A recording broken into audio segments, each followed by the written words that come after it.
나눌 하나님의 말씀은 고린도후서 5장 18절 말씀입니다. 화면에 나온 고린도후서 5장 18절 말씀을 우리 모두 함께 이렇게 보시고 한 목소리로 합독하시겠습니다. 시작. 모든 것이 하나님께로 났으며 그가 그리스도로 말미암아 우리를 자기와 화목하게 하시고 또 우리에게 화목하게 하는 직분을 주셨으니. 아멘. 살아계신 하나님의 말씀입니다. 우리 함께 읽은 그 말씀 저 위에 뭐라고 써있죠? 그보다 더 위에 중요한 게 있습니다. 데이 20. 우리 40일에 반환점 딱 20일째를 맞는 날입니다. 그래서 제가 여러분께 아침에 드링크를 하나씩 교회 떡으로 목사님 아버지께 사왔습니다.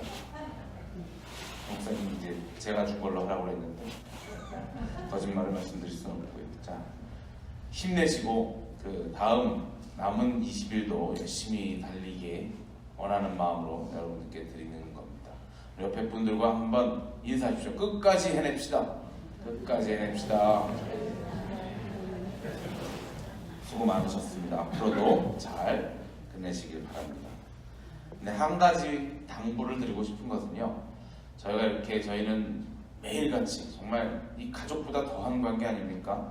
매일을 벌써 20일 보았고 40일 동안 매일 보는 이 관계에 우리가 너무너무 즐거울 수밖에 없어요. 우리가 서로 볼 때마다 서로 힘이 되고 위안이 되고 그래서 기뻐서 춤이라도 추고 싶은 그런 관계가 우리는 되었는데, 우리들과 또 새벽 기도에 근데 나오지 못하는 분들을 너무 구분지어서 우리끼리 너무 좋아하고 그러지 마시기 바랍니다. 그러면 어떻겠어요? 참여하지 못하신 분들은 다른 여러 가지 이유가 있을 텐데 그것 때문에 또 상처가 생기게 될 수밖에 없습니다. 여러분 TD라고 들어보셨죠? 트레스디아스 다녀오신 분들도 계실 텐데 저도 굉장히 좋아하는 프로그램입니다. 가면 여러 가지 참 은혜로운 일들을 많이 하는데 외부로 그게 알려지면 재미가 없기 때문에 그거를 말을 잘 안 하는데, 송팀으로도 참여를 여러 번 해갖고 아주 즐거운 시간을 보냈는데, 그 전에 참여하기 전에는 TD를 다녀왔다는 사람들끼리 너무 자기들끼리 만나면 막 허그하고 막 입맞춤하고 그러는 게 약간의 저는 바더가 됐었어요.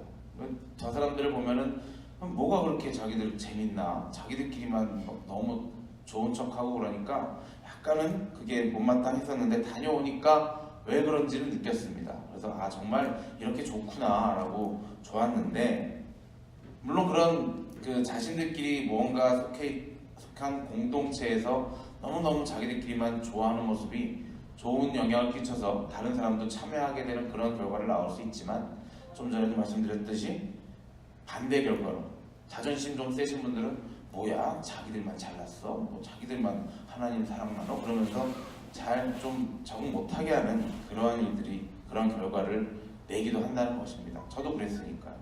그러니까 우리가 주의할 것은 내가 좋고 이렇게 즐거운 거는 좋지만 같은 교회 내에서 나의 하는 행동이 자칫 분열을 조장하는 일이 되진 않을까. 같은 선교회라든가 같은 울림가족이라든가 서로 좋아하는 건 너무 좋아요. 하지만 거기에 속하지 못한 사람이 있을 때는 그 사람을 배려해서 우리가 좋아하는 것도 자제해야 된다는 것이죠. 그것이 성숙한 신앙인의 모습일 것입니다. 우리가 조금이라도 그러한 틈을 내어주게 된다면, 그걸 인식하고도 일부러 더한다면 정말 큰일이죠. 그러한 틈이 있다면 사탄이 섭섭함을 그 사람에게 주게 됩니다. 그래서 제가 아는 어떤 분은 그럴 때 이렇게 얘기한다고 합니다. 섭섭마귀야 물러가라 라고 외친다고 합니다. 제가 잘 아는 사람에게 들었는데요, 아주 깊은 신앙을 가지신 분께서, 신앙의 선배님께서 사용하시는 말씀이랍니다. 너무 좋은 방법 같아요. 내 마음에 섭섭함이 들면은 섭섭마귀야 물러가라 하고 막여주는 겁니다. 섭섭함은 나를 뭔가 나도 같이 잘났는데 쟤네들끼리만 잘났어라는 그런 마음을 갖는 거게 되겠죠. 그래서 그 마음을 물리치시기 바랍니다. 그렇습니다. 오늘 여러분들과 나눌 제목이 깨어진 관계 회복하기입니다. 그 말씀이 바로 이 말씀입니다. 부재로 섭섭한 마음 없애기. 라고 달아도 좋을 것 같습니다. 우리가 많이 배우고 계속 말씀을 묵상하고 목사님께서 말씀해 주시고 그런 모든 우리가 배운 바로 들은 것이 우리의 삶은 관계 맺는 삶으로 우리는 살아간다라고 배웠습니다. 그리고 수차례 배웠고요. 그리고 거기서 배운 것은 하나님과의 관계를 잘 맺으면 우리가 하나님과도 관계에서 형통하게 되고 또 그 형통함으로 인해서 세상에서도 형통하게 된다고 배웠습니다. 그리고 사람의 관계에서도 마찬가지입니다. 여러분 기억나시죠? 목사님 설교에서 공부만 열심히 하면 되는 줄 알았더니 사람하고 관계를 잘 맺는 사람이 성공하더라 라는 일을 한번 드신 적이 있습니다. 그것도 세상적으로 볼 때 맞습니다. 세상 사람들과의 관계를 등한시한다면 아무리 크리스찬이라고 해도 세상에서도 성공하기는 쉽지 않은 것일 겁니다. 저도 처음 직장에 들어갔을 때 저희 아버지께서 저에게 해주신 말씀이 있습니다. 어느 집단에 들어갔든지 모든 사람들과 다 잘 지낼 수는 없다. 그런데 평범한 사람들은 그냥 자기와 친한 사람과 관계를 맺고 잘 맺고 말지만 비범한 사람들은 자기를 싫어하는 사람까지도 자기 편을 만들어버리는 그런 재주가 있다. 그런 사람들이 비범한 사람들이고 그런 사람들이 성공하는 사람이다 라고 말씀해 주셨습니다. 40년 넘게 직장생활 하신 분의 경험에서 나온 말이었습니다. 우리 아버지께서는 그 아버지가 다니는 회사의 회장님의 모습을 보고 그 말씀을 해주신 겁니다. 그분은 정말 특별한 재주가 있으시대 자기를 싫어하는 사람까지도 확 끌어서 자기 편을 만들어 버린다는 겁니다. 그러니까 회사가 똘똘 뭉칠 수 있게 되겠죠. 성경의 말씀과도 일맥상통하는 것 같습니다. 자기를 싫어하는 사람, 원수가 될 수 있는데 원수를 사랑하라 라는 말씀도 있죠. 그리고 마태복음 5장 46절에 너희가 너희를 사랑하는 자를 사랑하면 무슨 이익이 있으려 무슨 상이 있으리요 세리도 이같이 아니하느냐 라는 말씀으로 우리에게 교훈을 주고 계십니다.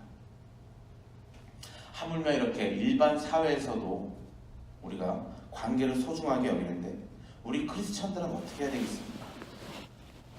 어떻게 보면 더 사랑이 넘쳐야 할 것 같은 이 교회에서 때로는 더 많은 깨어진 관계들이 그냥 그렇게 존재하면서 계속 가는 모습을 많이 보게 됩니다.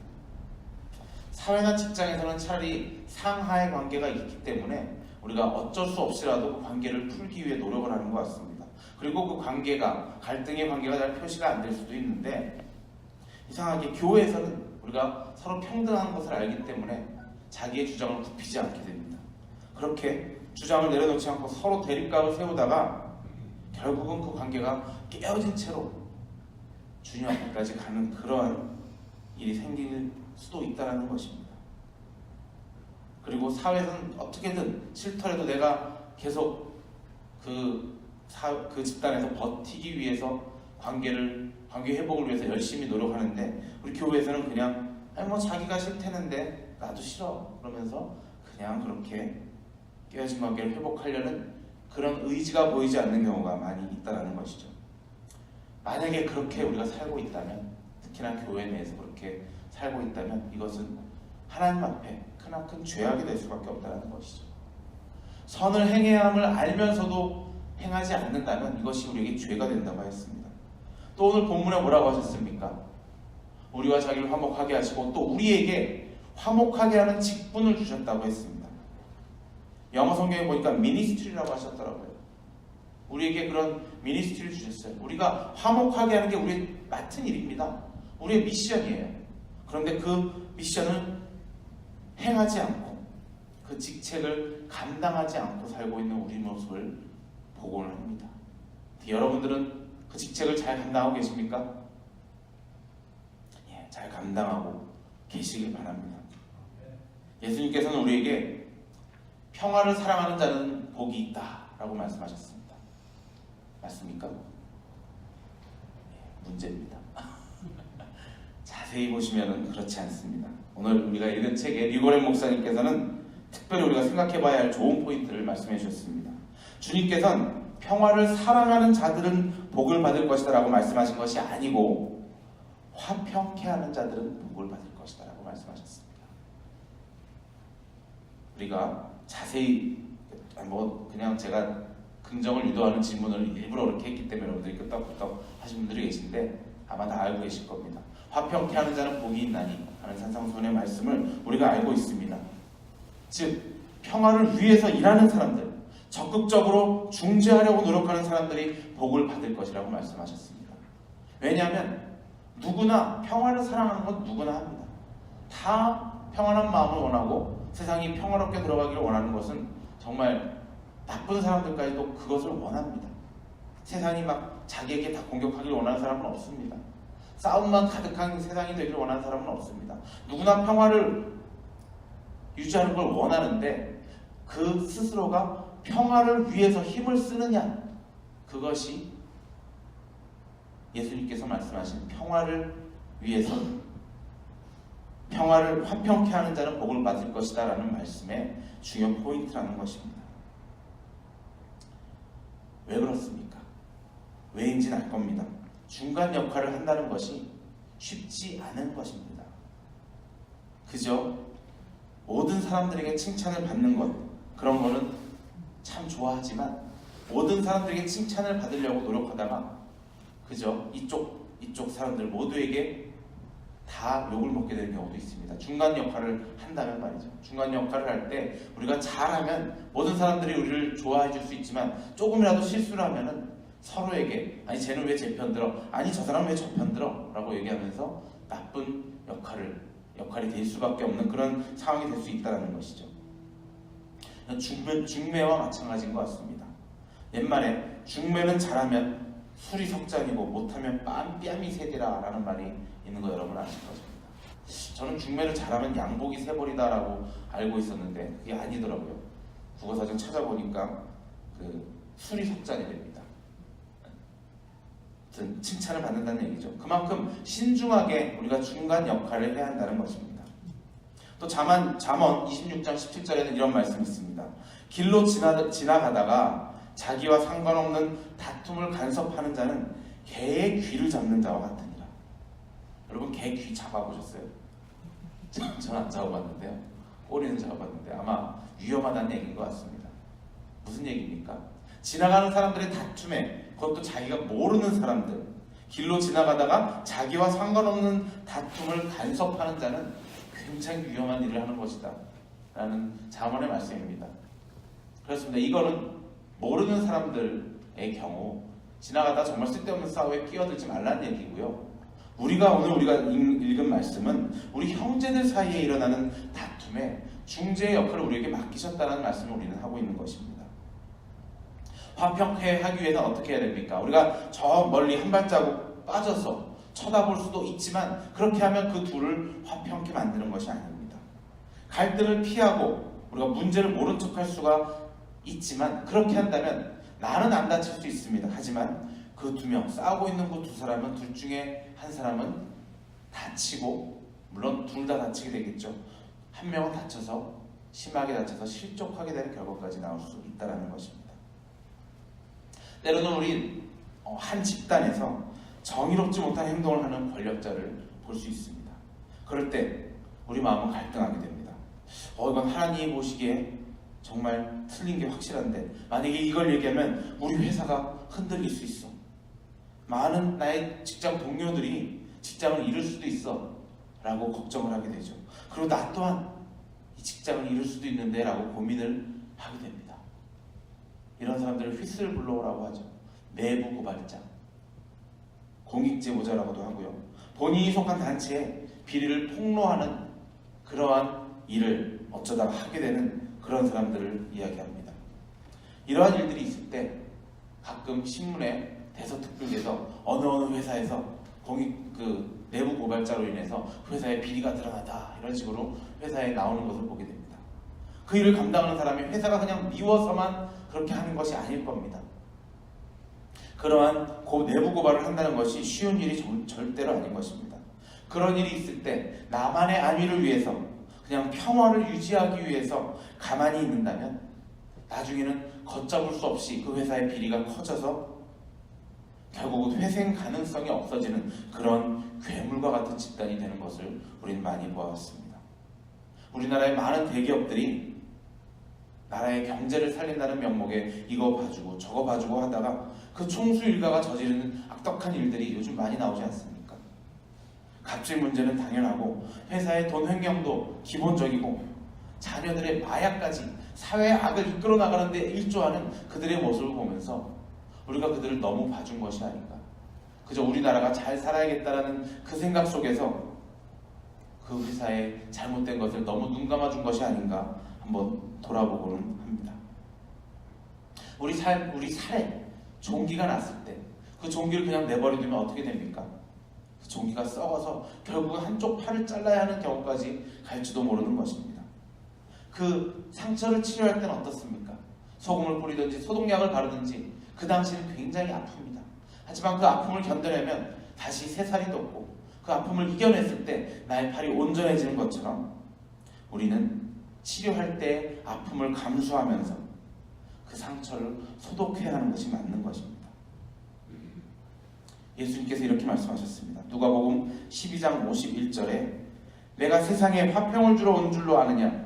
내가 너희에게 이르노니 아니라 도리어 분쟁하게 하리라. 놀라운 말씀입니다. 평화의 왕으로 이 땅에 오신 예수님께서 내가 너희에게 평화를 주려고 온 것이 아니라 분쟁을 주러 왔다라는 끔찍한 말씀을 하십니다. 이것은 무슨 말씀이십니까? 가난한 자를 압제하고 사람들을 괴롭히는 그런 사람들을 향해서 그런 사람들 위해서 싸우신 본인의 말씀을 하시는 것이고 하나님을 믿는다면서 외식하면서 사람들을 바른 길로 인도하지 못하는 그 당시 종교 지도자를 향해서 이런 말씀을 하신 것입니다.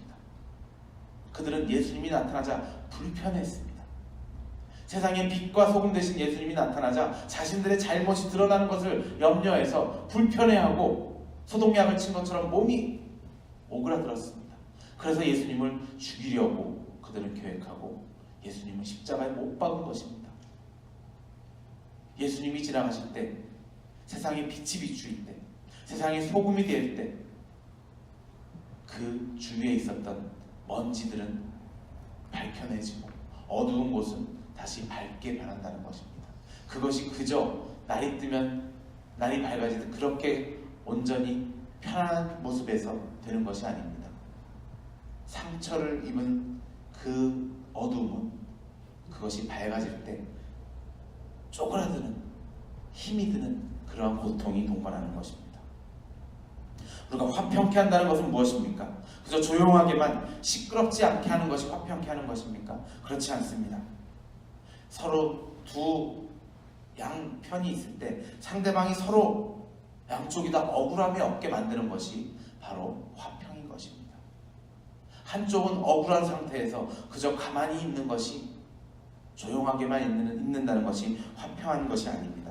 만약에 한쪽이 힘이 없어서 그저 당하기만 하면서 본인의 주장을 내세우지 못할 때 약한 쪽을 위해서 변호해주고 약한 위치에 있는 사람이 강한 사람이 하는 일을 또 때로는 일방적으로 오해할 때가 많이 있습니다. 그것을 약한 사람을 이해시켜주는 일이 화평케 하는 자의 역할인 것입니다. 예를 들어서 한 회사에서 그 사장이 종업원의 그 아픈 몸을 모르고 무리하게 근무를 시킨다면 중간 관리자가 하는 일이 무엇입니까? 사장님한테 찾아가서 오늘 여기 일하는 사람이 아프니까 조금 쉬도록 해줘야겠습니다 하는 것이 중간 매니저의 역할인 것입니다. 그리고 때로는 종업원들이 어떤 회사에서 사장이 옆에 큰 건물을 짓는다고 할 때 그것을 쳐다보면서 아무것도 모르는 사람들은 이렇게 얘기합니다. 나한테 월급이나 더 많이 줄 것이지 뭐 저런 건물을 자기 좋으라고 짓는 거야? 라고 오해하는 경우가 가끔 있습니다. 그런 경우를 많이 봤습니다. 그럴 때 중간관리자는 어떻게 해야 됩니까? 그 사람들 옆에 가서 아유 저 사장이 저러니까 뭐가 되는 게 있겠어라고 그렇게 얘기해야 됩니까? 아닙니다. 중간관리자는 가서 그 사람을 이해시켜줘야 됩니다. 사장님이 사실은 너희를 위해서 그러고 있는 거야. 너희들 복지관을 짓고 있는 거야. 그렇게 이야기했을 때 우리에게 좋은 일을 하고 있는 거구나 라고 중간관리자의 역할이 그렇게 서로를 이해시키고 그렇게 서로 공평하게 만들어줬을 때 그것이 화평케 하는 자의 역할을 감당한다는 것입니다. 그렇게 해야 할 의무가 있다는 것입니다. 그것이 화평케 하는 자의 역할이지 그저 같이 종업원의 편을 들면서 아니면 사장님의 편을 들면서 같이 욕해주는 것이 결단코 화평케 하는 그 역할을 하는 것이 아닌 것을 여러분들 아실 것입니다.